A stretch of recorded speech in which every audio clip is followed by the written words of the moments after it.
Hello दोस्तों, आपका स्वागत है हमारी कहानी कफन के पार्ट 2 में। अगर आपने अभी तक हमारे चैनल को सब्सक्राइब नहीं किया है तो प्लीज सब्सक्राइब करें और वीडियो को लाइक एंड शेयर करना ना भूलें।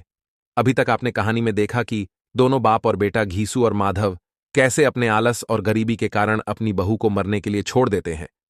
पर क्या उसके मरने के बाद उसे चिता और कफन नसीब होगा? आइए जानते हैं इस कहानी में। दो सवेरे माधव ने कोठरी में जाकर देखा तो उसकी स्त्री ठंडी हो गई थी। उसके मुंह पर मक्खियां भिनक रही थीं। पथराई हुई आंखें ऊपर टंगी हुई थीं। सारी देह धूल से लथपथ हो रही थी। उसके पेट में बच्चा मर गया था। माधव भागा हुआ घीसू के पास आया। फिर दोनों जोर जोर से हाय हाय करने और छाती पीटने लगे। पड़ोस वालों ने यह रोना धोना सुना तो दौड़े हुए आए और पुरानी मर्यादा के अनुसार इन अभागों को समझाने लगे। मगर ज्यादा रोने पीटने का अवसर न था। कफन की और लकड़ी की फिक्र करनी थी। घर में तो पैसा इस तरह गायब था जैसे चील के घोंसले में मांस। बाप बेटे रोते हुए गांव के जमींदार के पास गए। वह इन दोनों की सूरत से नफरत करते थे। कई बार इन्हें अपने हाथों से पीट चुके थे। चोरी करने के लिए, वादे पर काम पर न आने के लिए। पूछा, क्या है बेघिसुआ, रोता क्यों है? अब तो तू कहीं दिखलाई भी नहीं देता। मालूम होता है इस गांव में रहना नहीं चाहता। घीसू ने जमीन पर सिर रखकर आंखों में आंसू भरे हुए कहा, सरकार, बड़ी विपत्ति में हूं। माधव की घरवाली रात को गुजर गई। रात भर तड़पती रही सरकार। हम दोनों उसके सिरहाने बैठे रहे। दवा दारू जो कुछ हो सका सब कुछ किया, मुदा वह हमें दगा दे गई। अब कोई एक रोटी देने वाला भी न रहा मालिक। तबाह हो गए। घर उजड़ गया। आपका गुलाम हूं। अब आपके सिवा कौन उसकी मिट्टी पार लगाएगा?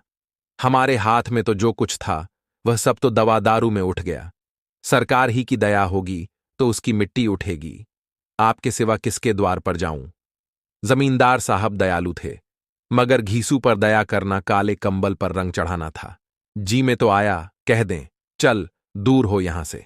यूं तो बुलाने से भी नहीं आता। आज जब गर्ज पड़ी तो आकर खुशामद कर रहा है। हरामखोर कहीं का बदमाश। लेकिन यह क्रोध या दंड देने का अवसर न था। जी में कुढ़ते हुए 2 रुपए निकालकर फेंक दिए, मगर सांत्वना का एक शब्द भी मुंह से न निकला। उसकी तरफ ताका तक नहीं, जैसे सिर का बोझ उतारा हो। जब जमींदार साहब ने 2 रुपए दिए तो गांव के बनिए महाजनों को इनकार का साहस कैसे होता। घीसू जमींदार के नाम का ढिंढोरा भी पीटना खूब जानता था। किसी ने 2 आने दी, किसी ने 4 आने। 1 घंटे में घीसू के पास 5 रुपए की अच्छी रकम जमा हो गई। कहीं से अनाज मिल गया, कहीं से लकड़ी। और दोपहर को घीसू और माधव बाजार से कफन लाने चले। इधर लोग बांस वांस काटने लगे। गांव की नर्म दिल स्त्रियां आ आकर लाश देखती थीं और उसकी बेकसी पर 2 बूंद आंसू गिराकर चली जाती थीं। 3 बाजार में पहुंचकर घीसू बोला, लकड़ी तो उसे जलाने भर को मिल गई है, क्यों माधव? माधव बोला, हां, लकड़ी तो बहुत है, अब कफन चाहिए। तो चलो कोई हल्का सा कफन ले लें। हां, और क्या, लाश उठते उठते रात हो जाएगी। रात को कफन कौन देखता है? कैसा बुरा रिवाज है कि जिसे जीते जी तन ढांकने को चीथड़ा भी न मिले, उसे मरने पर नया कफन चाहिए। कफन लाश के साथ जल ही तो जाता है, और क्या रखा रहता है? यही 5 रुपए पहले मिलते तो कुछ दवा दारू कर लेते। दोनों एक दूसरे के मन की बात ताड़ रहे थे। बाजार में इधर उधर घूमते रहे। कभी इस बाजार की दुकान पर गए, कभी उसकी दुकान पर। तरह तरह के कपड़े, रेशमी और सूती देखे, मगर कुछ झंचा नहीं। यहां तक कि शाम हो गई। तब दोनों न जाने किस दैवी प्रेरणा से एक मधुशाला के सामने जा पहुंचे और जैसे किसी पूर्व निश्चित व्यवस्था से अंदर चले गए। वहां जरा देर तक दोनों असमंजस में खड़े रहे। फिर घीसू ने गद्दी के सामने जाकर कहा, साहू जी, 1 बोतल हमें भी देना। इसके बाद कुछ चिखौना आया, तली हुई मछली आई और दोनों बरामदे में बैठकर शांतिपूर्वक पीने लगे। कई कुज्जियाओं ताबड़तोड़ पीने के बाद दोनों सरूर में आ गए। घीसू बोला, कफन लगाने से क्या मिलता? आखिर जल ही तो जाता, कुछ बहू के साथ तो न जाता। माधव आसमान की तरफ देखकर बोला, मानो देवताओं को अपनी निष्पापता का साक्षी बना रहा हो। दुनिया का दस्तूर है, नहीं लोग बामनों को हजारों रुपए क्यों दे देते हैं? कौन देखता है परलोक में मिलता है या नहीं?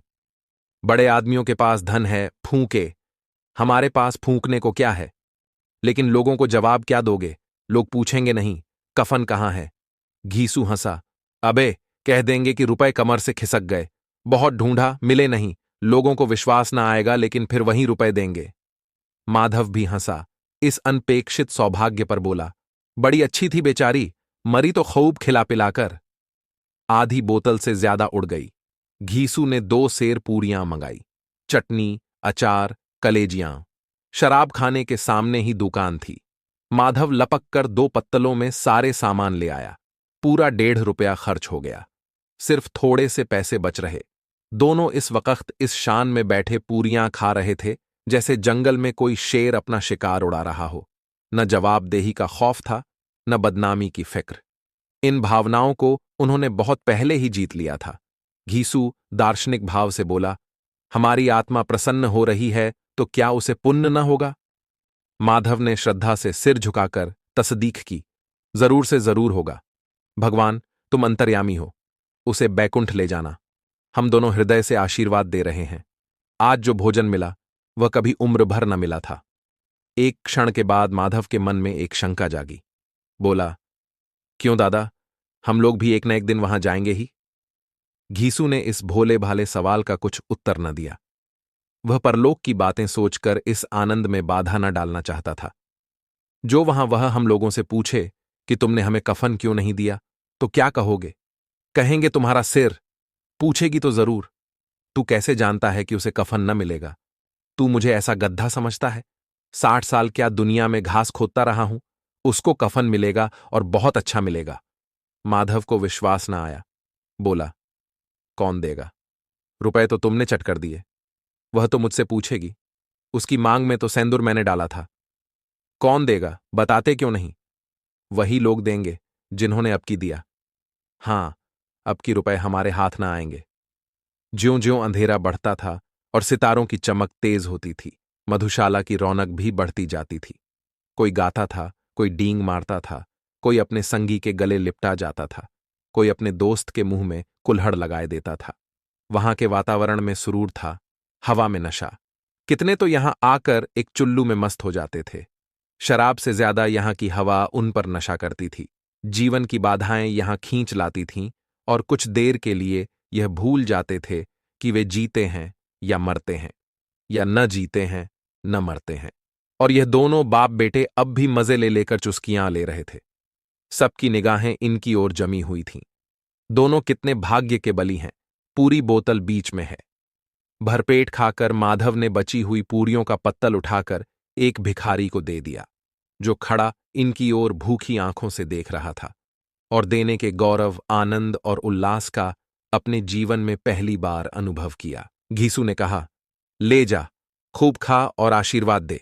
जिसकी कमाई है वह तो मर गई, मगर तेरा आशीर्वाद उसे जरूर पहुंचेगा। रोए रोए से आशीर्वाद दो, बड़ी गाढ़ी कमाई के पैसे हैं।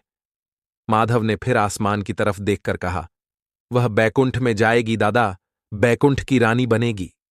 घीसू खड़ा हो गया और जैसे उल्लास की लहरों में तैरता हुआ बोला, हां, बेटा बैकुंठ में जाएगी। किसी को सताया नहीं, किसी को दबाया नहीं। मरते मरते हमारी जिंदगी की सबसे बड़ी लालसा पूरी कर गई।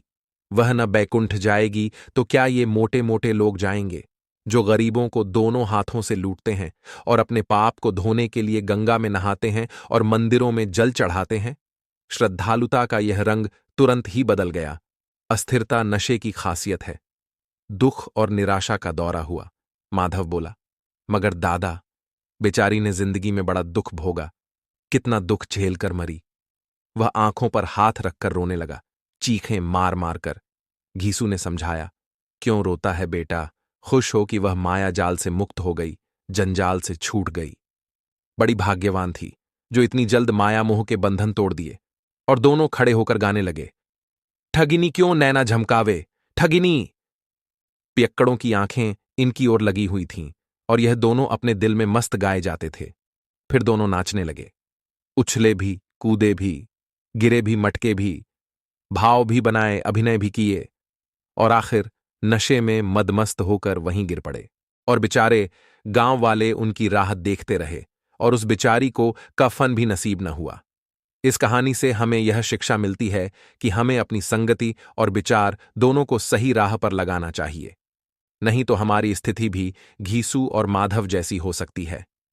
चलिए, मिलते अगली नई कहानी में, तब तक के लिए धन्यवाद।